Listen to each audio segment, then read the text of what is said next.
Yaorana et bienvenue sur Jurismana. Aujourd'hui nous allons très rapidement et je l'espère simplement présenter la défiscalisation nationale pour les Outre-mer, dite défiscalisation Girardin.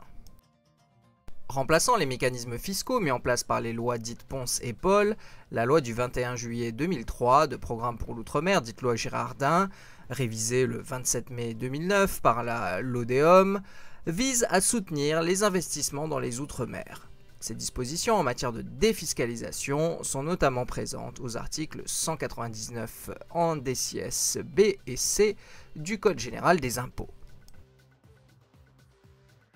Ces dispositions sont relatives à des dispositifs de défiscalisation qui accordent aux contribuables domiciliés en France une réduction d'impôt sur le revenu en contrepartie d'investissements bénéficiant à l'économie des collectivités territoriales situées dans les Outre-mer, dans le secteur industriel ou dans le logement social.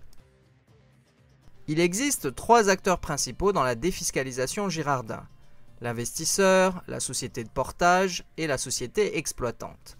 On peut aussi citer un autre acteur, le monteur de projet, c'est-à-dire un cabinet spécialisé en défiscalisation outre-mer qui va accompagner le processus.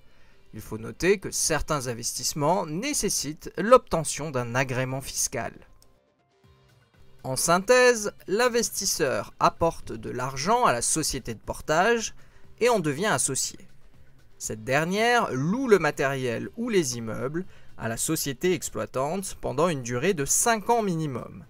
À la fin du délai, la société exploitante devient propriétaire et la société de portage est par la suite dissoute.